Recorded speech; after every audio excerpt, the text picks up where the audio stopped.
Hello दोस्तों, नमस्ते। मैं आईटी चैनल से दुर्जन राम बात कर रहा हूं। आज मैं आपको अवगत करवा रहा हूं स्वयं सहायता समूहों को लेकर कि स्वयं सहायता कैसे समूह ये बनते हैं और कैसे इसका संचालन होता है। उस पूरी प्रक्रिया के बारे में मैं आपको अवगत करवाऊंगा, जो बिंदुवार मैं आपको आज समझाने का प्रयास करता हूँ। बात करते हैं स्वयं सहायता समूह।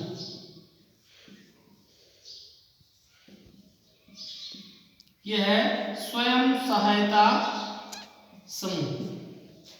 स्वयं सहायता समूह का यूं अर्थ इसको समझे कि स्वयं यानी खुद, और सहायता का मतलब है हेल्प, सहायता, और समूह यानी ऐसा समूह जो खुद अपनी सहायता कर सकते हैं एक दूसरे के सहयोग से। तो इस तरह के समूहों को स्वयं सहायता समूह कहते हैं। इसमें मुख्य रूप से वो लोग जुड़ते हैं या उन लोगों को इसमें जुड़ना चाहिए जिन लोगों की एक जैसी आवश्यकता हो,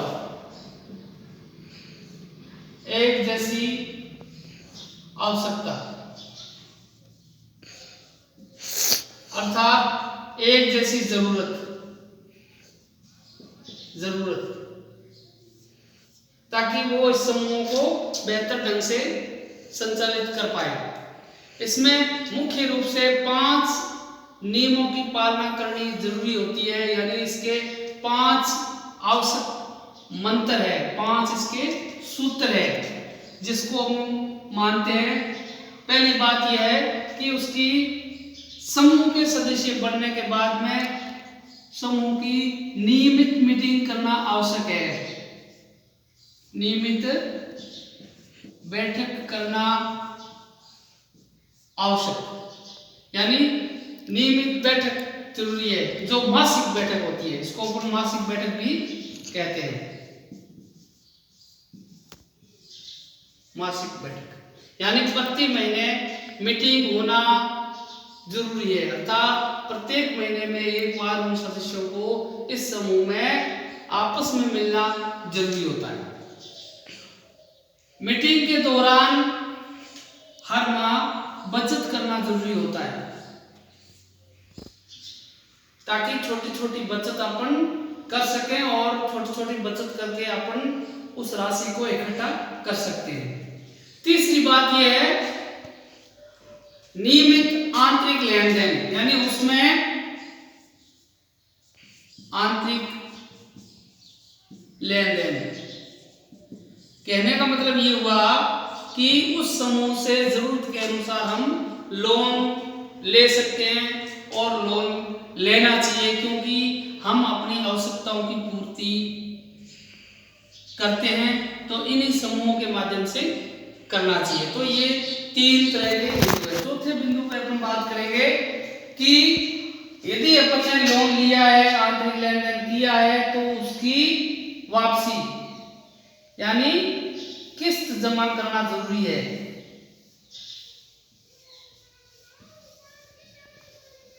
किस्त जमा करना जरूरी है, ठीक है।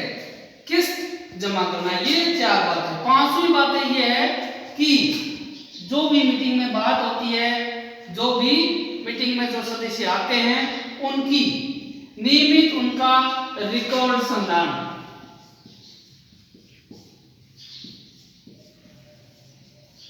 अर्थात कार्यवाही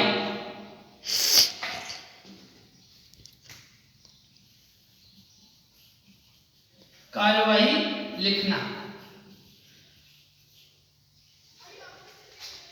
ये स्वयं सहायता समूहों के 5 तरह की जो बातें हैं, जो सभी सदस्यों को एक दूसरे की जरूरत को समझते हुए इनकी पालना करनी अति आवश्यक है। इसके साथ में 5 बातों के अलावा समूह का कोई सदस्य यदि फाल्ट रहता है, यदि नियमित रूप से उन नियमों की पालना, यदि ये इन प्रक्रियाओं में नहीं आता है, तो एक समूह की नियमावली होती है। नियमावली, और नियमावली की पालना करनी जरूरी है। नियमावली की पालना, यदि नियमावली की पालना नहीं करते हैं सदस्य, उनको पेनल्टी अथवा जुर्माना लगाना होता है। ये मुख्य रूप से कुछ बातें हैं जो मैंने आपसे शेयर करने का प्रयास किया। इन्हीं बिंदुओं को ध्यान में रखते हुए यदि समूह बनाते हैं, समूह का संचालन करते हैं और अपनी आवश्यकताओं की पूर्ति की जरूरत को समझते हुए इस संचालन में आगे बढ़ते हैं, वो समूह बेहतर ढंग से, अच्छे ढंग से चल पाते हैं। इन कंडीशन की पालना नहीं करते हैं, ऐसे समूह कुछ समय के लिए चलते हैं, उसके बाद में वो समूह टूट जाते हैं। तो ध्यान रखिए, ये मैंने बातचीत जो समूह के बारे में बताई है।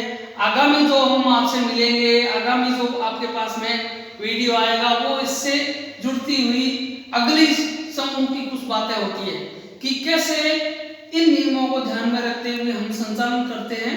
तो हम बकायदा अगले वीडियो में अगली जानकारी में कुछ सदस्यों के साथ में मिलेंगे, कुछ सदस्यों से बातचीत करेंगे कि हम इस प्रक्रिया को हम सब मिलकर आगे कैसे बढ़ा सकते हैं। तो इसी चर्चा के साथ में सबको धन्यवाद, नमस्ते।